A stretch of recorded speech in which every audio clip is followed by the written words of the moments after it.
So thank you very much, Nitzan. And without further ado, I do want to continue to the next lecture. Of course, Eyal Estrin is not, it's not his first time in the meetup. He already did it. He has a vast background. He's an author and cloud security architect. So Eyal will also present himself.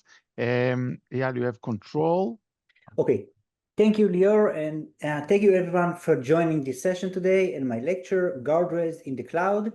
And before I begin my introduction and for this lecture, you might be asking yourself, why do we need guardrails in the first place? I mean, if we're looking at the history of the cloud, I mean, like 10 years ago, organizations used to build or deploy environments in the cloud up to production level, but most of them were pretty small, and it was okay to do things manually.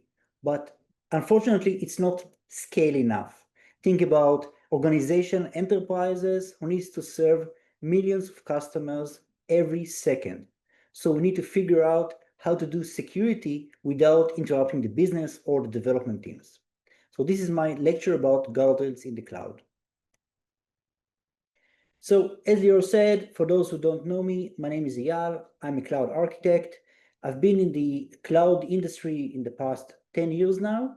I was lucky enough to publish 2 books about cloud security handbook for the infrastructure side of the 3 hyperscale cloud providers, and security for cloud native applications for those who are developing cloud native applications and would like to know how to secure them, again, regardless of which one of the hyperscale cloud providers your organization is using.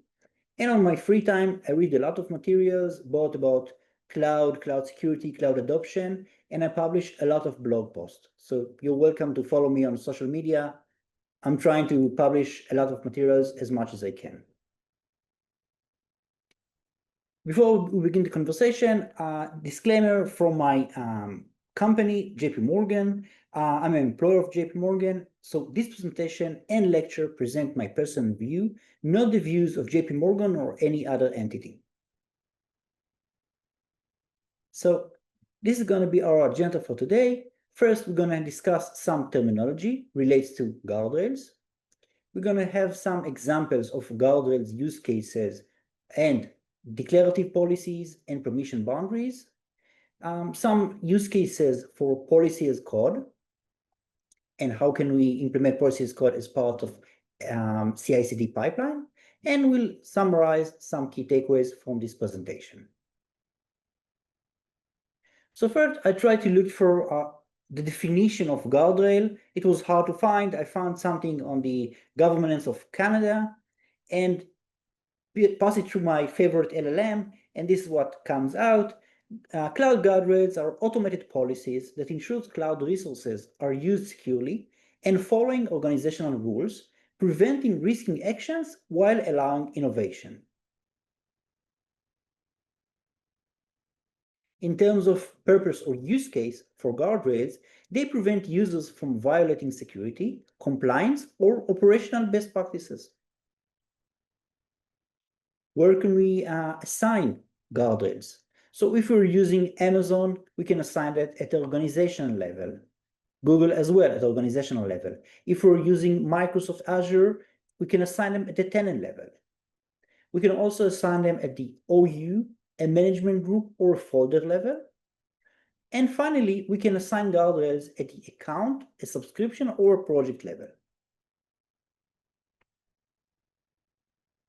Here are some examples for using cloud guardrails. The first one is policies that prevent the deployment of resources in unauthorized regions. And I'm going to provide some actual code that show example of this. We can use it as an automated checks to ensure data encryption at rest and in transit. Very important. Another example, controls that restrict the use of certain instance type or services to manage cost. For example, we'd like to restrict the ability to deploy highly expensive instances with GPUs. So we can use guardrails to configure which instances are allowed to be deployed by our development team. In another example, we can enforce tagging of resources for tracking and governance purpose, so that anytime we would like to know how much did our production environment actually cost in the past months, we can generate reports by tagging and know all the information. The next thing on our terminology is declarative policies. This is something coming from the Amazon terminology. And declarative policies are rules that define and enforce the desired configuration of cloud services centrally, ensuring consistent and automatic compliance across an organization. In case of purpose or use cases for declarative policies, it allows only approved AMI providers. They can prevent public exposure of VPCs or EBS snapshot, and they can require secure instance metadata service usage. And these are just some examples of declarative policies. Declarative policies can be assigned at an organizational level, at an OU level, or even at a specific account level. Next on the terminology, permission boundaries. So again, this is something coming from the Amazon terminology. A permission boundary sets the maximum permissions a user or role can have, preventing them from exceeding those limits. Some use cases for using permission boundaries. Primarily, they're used in scenarios requiring delegated identity and access management administration or privilege escalation prevention. Permission boundaries apply only at the identity and access management entity, meaning a user or role, and which they are attached to. And I'm guessing the last term is policy as code. Policy as code is the practice of writing and managing security and governance rules as machine-readable code, enabling automated and consistent policy enforcement across cloud environments. We used to build deployments automatically using infrastructure as code. So policy as code are the guardrails for the infrastructure as code. Some purposes, they can be automated policy enforcement, they ensure consistency, and they can be integrated with the CI/CD pipeline and workflows. Okay, so this is the final term. It's called invariants. Invariants are rules or conditions that must always be true, acting as unbreakable guardrails to prevent security risk and enforce consistent policy enforcement. Some use cases for invariants, they can enforce non-negotiable security or operational states violations that are not allowed. For example, only the network team is allowed to edit security groups, for example. This is an example of invariance. Where can we actually assign invariants? They can be assigned at an organization or tenant level, at an OU, a management group or a folder level, at an account, subscription or project level, and finally, we can actually assign invariants at the resource level. Some use cases for using invariants, they can guarantee the consistency and predictability of cloud infrastructure and applications. They can detect violations that could indicate misconfigurations or security vulnerabilities. And they can serve as checks or assertions in automated monitoring and policy enforcement systems. So let's look at some use cases for using guardrails with an actual code examples. In this specific case, we can see an example of Amazon service control policy.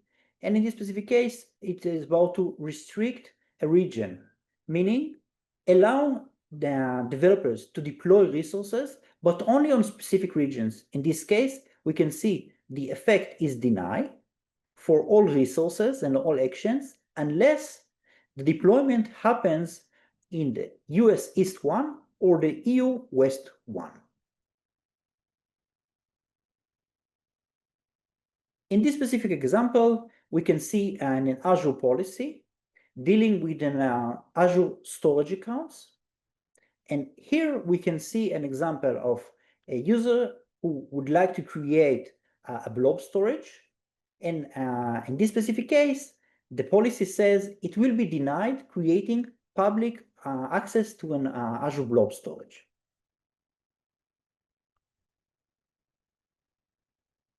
In this specific case, we can see an AWS resource control policy, similar to Azure service control policy, but deals with the context of a service itself and not the user. So in this specific case, we can see a policy dealing with 3 services: Amazon S3, Amazon KMS, and Amazon Secret Manager. And here we can see that all actions are denied unless the traffic is encrypted. So this is where we are enforcing transport encryption. In this specific case, we can see a code sample of Google organizational policy. Here we're talking about Google Cloud SQL, their managed SQL service. And in here we can see that we're restricting the ability to deploy Cloud SQL with the public IP. The enforcement is true, set restrict public IP. Here we can see another example of an Azure policy. And in this specific case, if a user will try, or a developer will try to create a network security group, allowing inbound access from any source or source address prefix any, in this case, we can see the action will be denied.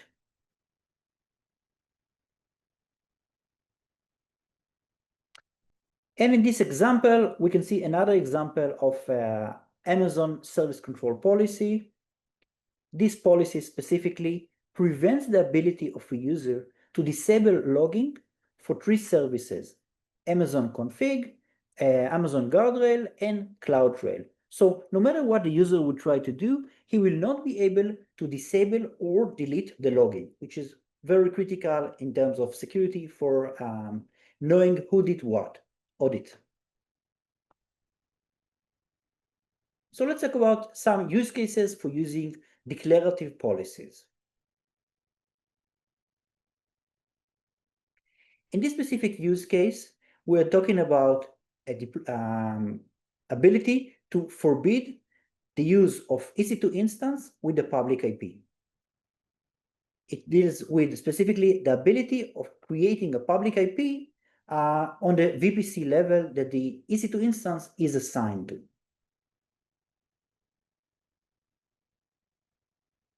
Here we have another example from Amazon. In this specific case, again, we're still talking about attributes of an EC2 instance, but in this case, we're talking about the ability to create a snapshot of an EBS volume and ability to share it publicly, so that we'll still be able to create a snapshot, but we will not be able to switch the snapshot itself to be public.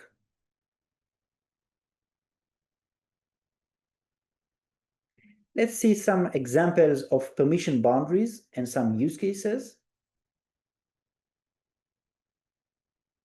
In this specific case, we're talking about how do we allow developers to do their work, but still limit the ability to do like privilege escalation. So in this case, we check with the developers, what do they actually need to do on their daily work? And in this case, we can see they are able to do any actions relates to S3 buckets, to EC2 instances like deployment instance, or CloudWatch logs, meaning creating a new log, reading a log, rotating, whatever you want to do about logs, any resource, but that's it. This is the maximum permission that the developers will be able to do using permission boundaries. In this specific case, we're talking about delegated administrative boundary. For example, let's say we have an administrator in a branch office, and we would like to grant him permission to take some actions, maybe create user accounts, maybe take some actions on identities, but we want to limit the ability of what actions they can actually do. So in this specific case, we're allowing the administrator of specific group take actions such as create user or attach a user policy. They can also do some take actions related to list users or get properties of a user, but everything is restricted from the ability of this specific administrator as long as he's part of a group, in this case, X company boundaries. So if you're part of this group, you will be limited for some actions, and for the rest of the actions, you will have more freedom to take some actions. Let's see some examples of use cases for policy as code and integration with the CI/CD pipeline for automation. So if you're working in the Amazon ecosystem, and let's say you're developing infrastructure as code based on CloudFormation templates, there's an open source tool developed by Amazon called CloudFormation Guard that you can integrate inside of a CI/CD pipeline. In this specific case, let's say we have a CloudFormation template that is trying to create a new S3 bucket. And since the policy of the company says all data must be encrypted at rest, we can see in this example, we're saying you will be able to create an S3 bucket as long as it's being encrypted at rest, using, in this case, KMS keys. I'm guessing you can make some adjustment to say you will be able to create it as long as you're using customer managed keys.